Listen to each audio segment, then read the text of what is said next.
Welcome back to the channel. What is the Bible? Technically speaking, it is a collection of documents, not even all books. Many people think it's just a collection of books, but there are actually letters that make up parts of the Bible that we call books, but they're technically letters. So think of the Bible only as a collection of documents that are used to really do two things overall and fundamentally speaking. One is to document historical record, and secondly is to provide guidance, both in the past, currently, and in the future. That, fundamentally speaking, is really what the Bible is and what it's all about. It's broken up into two halves, obviously, two parts, Old Testament and New Testament. The Old Testament, obviously, was a document that is the collection of documents that the Jewish people adhere to.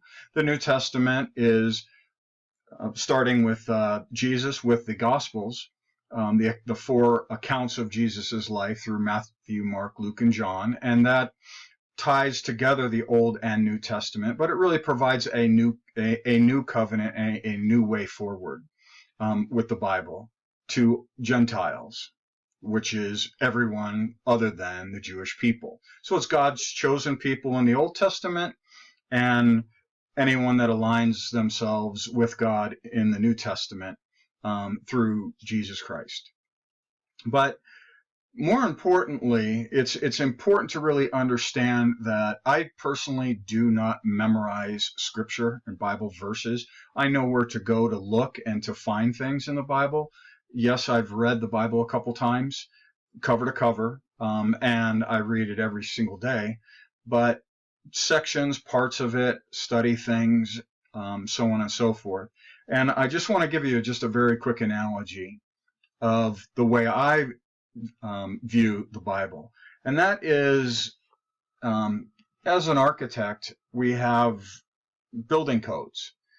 This is the International Building Code, the IBC, and what this really does is this is just a huge document. This is only just one. This is only just on the building code. We have obviously the fire code, the mechanical code, the plumbing code. There's dozens of other codes just in the building industry alone that we look to. And there's really two things that these books do that I want to relate to what the Bible does. The two things are, one is architecture, the construction industry is really all first and foremost about life safety. We don't want to be architects that are going out, structural engineers that are going out and building structures that could potentially be harmful. They could collapse. This has happened all throughout history, starting initially with the pyramids in Egypt. The step pyramids, the first initial incline of the pyramid was too steep. Then the structure started to become unstable. So then as they continued building it, then they changed the angle and brought it in to be far less steep. And then it took time and over centuries, they finally figured out how to come up with a proper angle that would allow them to build that pyramid on all sides at the same angle until it came to a point, right? But the early ones were collapsing. Many structures throughout history have collapsed. So architecture really started to become a profession of life safety. So these codes then were developed in order to protect life.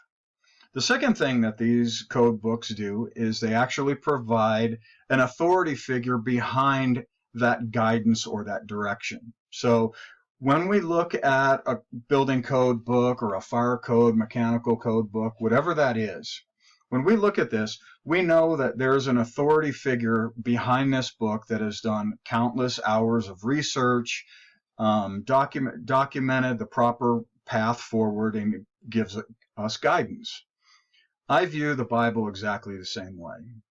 Yes, I've read it cover to cover, but there's so much, like when I want to look in a code book to find something about, let's say, egress or about windows or structural spans or weatherproofing or roofing materials, all of those things, I go to those specific sections in the code book, just like I do in the Bible. When there's certain things that I'm trying to learn about, if I want to learn more about Jesus, obviously I'm looking at the Gospels. If I want to learn more about how the universe came to be, right, I'm going to go in Genesis.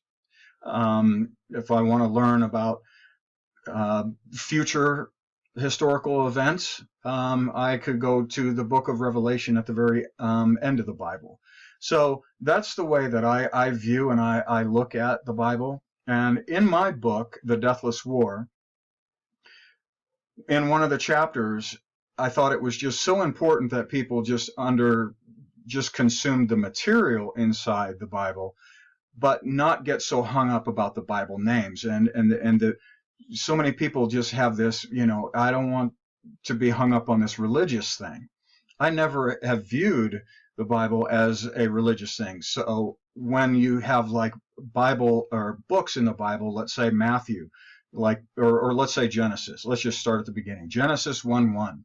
What I did in my book, when I'm referring to those scriptures, let's say Genesis 1:1, I just changed the word Genesis to just an acronym that I just came up with in the book, right? I called it the Immortal Survival Code, right? That's because when you're immortal, you have, in essence, there is no death involved in that term. Where you can see here, this IBC, the International Building Code, I just decided to just copy that. So I said, what is the, something similar to that. So I came up with the Immortal Survival Code. In other words, in my book, there's a clear distinction that there is no distinction between life and death. That's why it's called the Deathless War. We simply transition from our physical form to our dimensional form. And I covered that in the first video series. So when it comes to the Bible, I just wanted people not to be hung up on Genesis, Exodus, Leviticus. You're reading scripture. I didn't change any of the scripture in there, any of the context, the wording whatsoever. But I just said, listen, call it something else if you're getting hung up with, having somebody refer to, Genesis 1:1. If that offends you in any way, I just wanted to remove that. So in my book, The Deathless War, I'll have a link in the description where you can get the book. That's what I did. I just can still talk about things that are in the Bible, but if it's a problem or a hurdle for some people to overcome, I've tried to accommodate you that way. So just think of the Bible really as a guidance for us today, and a great resource to read about historical events in the past and how to learn from those lessons. Okay, that's what the Bible is. Thanks for watching. I'll see you on the next video.